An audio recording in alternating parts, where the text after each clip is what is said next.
नमस्कार दोस्तों, धर्म रहस्य चैनल पर आपका एक बार फिर से स्वागत है। आज मैं बात करूंगा लक्ष्मी यक्षिणी साधना के बारे में। वैसे तो तांत्रिक ग्रंथों में इनका विवरण बहुत ही कम मिलता है, लेकिन फिर भी मैंने खोज करके निकाला है तो ये अद्भुत प्रभाव वाली, शुद्ध रूप वाली यक्षिणी कहलाती हैं और इनका प्रभाव भी बहुत ही अच्छा है। अगर कोई इन्हें सिद्ध कर लेता है तो उसे मालोमाल कर देती हैं, और अगर गलती हो जाए तो फिर से व्यक्ति को दरिद्री भी बना देती हैं। इसलिए इनकी साधना में जो नियमावली है उसका विशेष ख्याल रखना चाहिए और शुभ फलों को देने वाली देवी को प्रसन्न करने की पूरी चेष्टा करनी चाहिए। इनकी साधना मतलब आप इनकी अगर साधना करते हैं तो सबसे पहले सुबह प्रातःकाल 4 बजे से ही इनकी साधना करनी है। आपको सुबह उठ के 4 बजे का मतलब है कि प्रकाश निकला ना हो, है उस मकान में किसी भी परिस्त्री का प्रवेश बिल्कुल ना हो, या और साधना काल में उस मकान की सफाई, लिपाई पुताई, धूप चंदन, इस सब की जो है धूनी आपको लगातार देनी है। उस कमरे में पुष्पों की मालाएं आपको लटका देनी होंगी, सुगंधित इत्र, खुशबू और इन सब चीज़ों का विशेष प्रयोग करना होगा, ताकि एक ऐसा वातावरण तैयार करना होगा जैसे कि वो देवी जब आए तो अत्यधिक खुश होकर के आपके सामने प्रकट हो। इसलिए इनकी साधना में बिल्कुल उसी तरह आपको करनी होती है जैसे माता लक्ष्मी की साधना होती है। ये उन्हीं की यक्षिणी है, उन्हीं की सेविका है और बहुत शक्तिशाली है। उनकी सेविका होने की वजह से बहुत ही धन देने में सामर्थ्यवान है। तो आपको किस प्रकार करनी है साधना, मैं बता रहा हूँ कि आपको सबसे पहले उत्तरा भाद्रपद नक्षत्र में लक्ष्मी की मूर्ति जो है आपने बनानी है, वो अष्ट धातु में बनाकर आपको स्थापित कर लेनी है। छोटी से छोटी बना सकते हैं, कोई बात नहीं। और उसे प्रातःकाल उसको गंगा जल में स्नान कराकर उसके मस्तक पर केसर और कस्तूरी का आपको जो है लेप लगाना है और तिलक आपको उसके माथे पर लगाना है।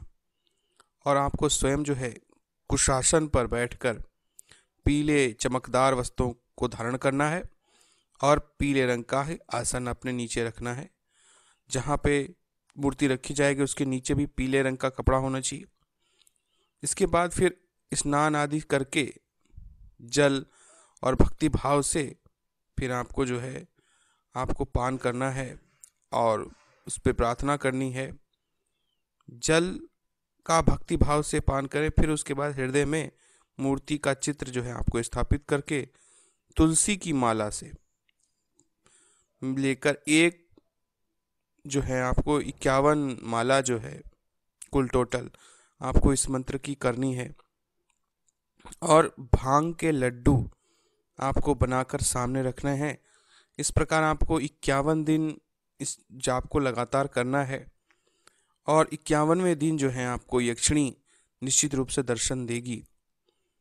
अब जो इसका वर्णन ग्रंथों में मिलता है मैं बता रहा हूँ भाई, कि जिस समय ये आती है ऐसा लगता है कि उसके पूर्व राजा और महाराजाओं की भांति उसके आगमन की तैयारी देवता लोग कर जाते हैं। चारों ओर शांति स्थापित हो जाती है, भय का कोई काम नहीं रहता है, अर्थात डर की कोई जगह ही नहीं होती इसमें। इसका स्वरूप साक्षात आंखों से दिखाई नहीं देता, आपको जो है आखिरी दिन ही ये कभी कभार नजर आएगी। और इस प्रकार ये ज़्यादातर स्वप्न में दर्शन देती है और अद्भुत सुंदरता का वर्णन इसका हुआ है। कहा जाता है कि एक सुंदर गोरे वर्ण की 18-19 साल की स्त्री के रूप में ये दर्शन देती है।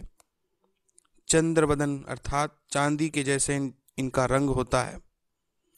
मृगलोचनी अर्थात मृग के समान इनकी आंखें होती हैं।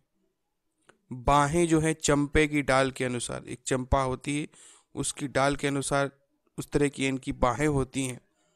नाक में स्वर्ण नथ पहने हुए साक्षात देवी अवतार नजर आती है। दोनों हाथों में कमल का फूल धारण किए हुए आती है। जैसे माँ लक्ष्मी को ही आप समझ लीजिए बिल्कुल उन्हीं का रूप स्वरूप इसका होता है दिखने में, क्योंकि ये उन्हीं की सेविका है।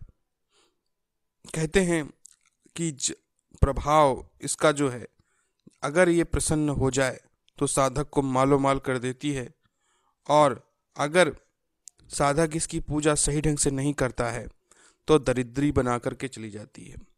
इसलिए इसकी पूजा में इस बात का बहुत ध्यान रखना है, साफ सफाई और नियमावली सही ढंग की होनी चाहिए, कोई आलस्य नहीं होना चाहिए, किसी भी प्रकार से गंदगी, मन में गंदे विचार, गंदी चीज़ें, गंदे बातें करना या इस तरह का आचरण करना, ब्रह्मचर्य का पूर्ण निष्ठा से पालन करना, ये सब अनिवार्य चीज़ें हैं। यहाँ पर आप इसकी अगर लक्ष्मी यक्षिणी की साधना करते हैं, और बिल्कुल आप ये मान लीजिए कि जिस प्रकार माता लक्ष्मी को प्रसन्न किया जाता है उसी प्रकार इसको प्रसन्न करने की चेष्टा करेंगे तो ये बहुत ही जल्दी प्रभाव देने वाली और सब कुछ आपको दे देगी। धन, वैभव, सम्मान, कीर्ति, सभी कुछ आपको देने में सक्षम है ये यक्षिणी, और बहुत ही शक्तिशाली है क्योंकि माता लक्ष्मी की सेविका है ये। और कहते हैं धन में जिसके पास धन, सम्मान, वैभव आ जाए उसके पास सब कुछ आ गया। इस प्रकार से ये यक्षिणी हर प्रकार से आपकी जो है आर्थिक मदद करेगी, शक्तियाँ देगी, और अगर उच्च कोटि के साधक हुए तो हर प्रकार से आपके साथ तीनों संबंधों में से कोई एक संबंध भी बना लेगी। इस प्रकार ये अद्भुत शुद्धता मैंने यक्षिणी साधना आपको बताई है। अगर आपको ये जानकारी पसंद आई हो तो लाइक करें, शेयर करें, सब्सक्राइब करें और बेल आइकन को हिट करें ताकि मेरे सभी नए वीडियो का आप देख पाएँ। आपका दिन मंगलमय हो। धन्यवाद।